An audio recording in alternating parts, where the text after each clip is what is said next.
بسم الله الرحمن الرحيم.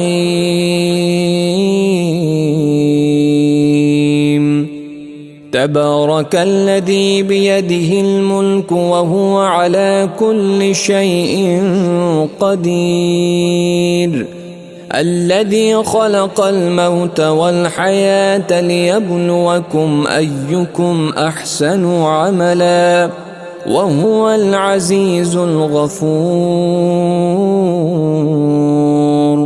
الذي خلق 7 سماوات طباقا ما ترى في خلق الرحمن من تفاوت فارجع البصر هل ترى من فطور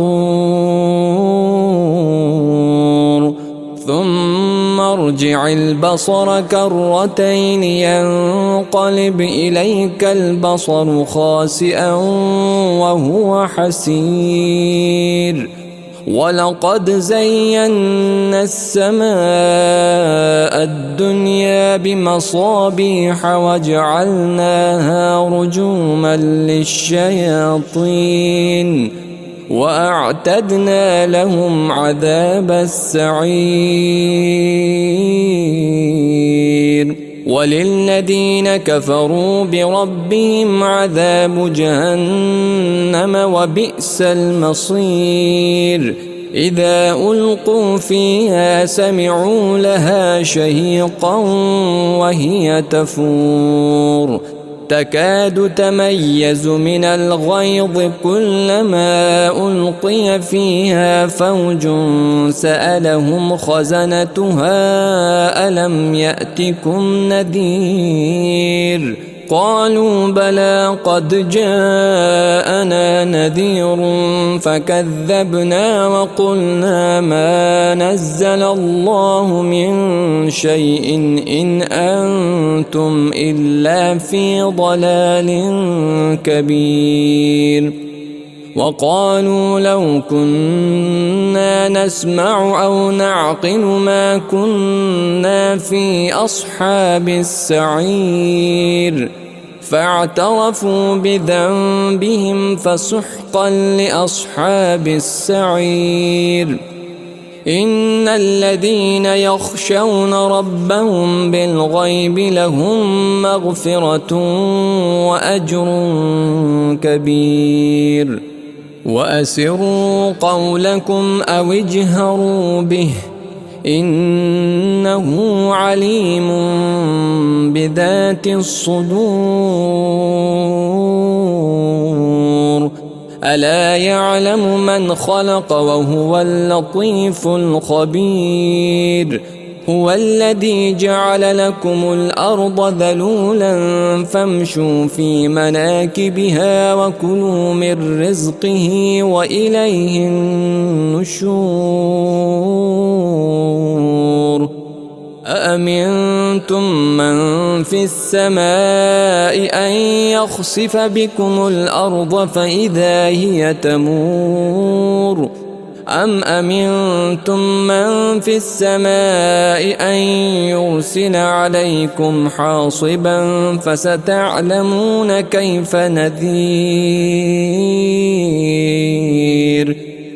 ولقد كذب الذين من قبلهم فكيف كان نكير. أولم يروا إلى الطير فوقهم صافات ويقبضن ما يمسكهن إلا الرحمن إنه بكل شيء بصير.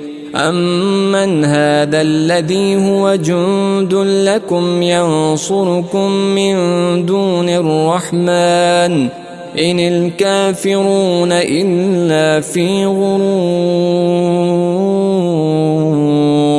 أمن هذا الذي يرزقكم إن أمسك رزقه بل لجوا في عتو ونفور.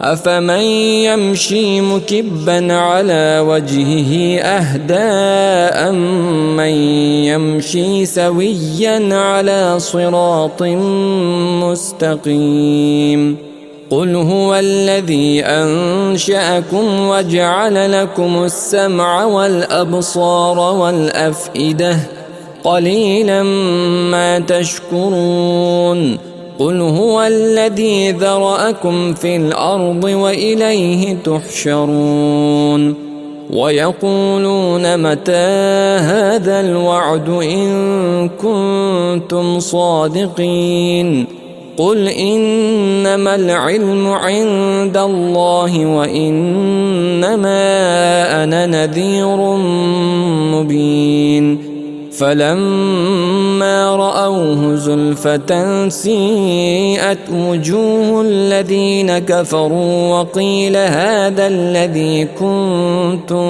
به تدعون قل أرأيتم إن أهلكني الله ومن معي أو رحمنا فمن يجير الكافرين من عذاب أليم قل هو الرحمن آمنا به وعليه توكلنا فستعلمون من هو في ضلال مبين قل أرأيتم إن أصبح ماؤكم غورا فمن يأتيكم بماء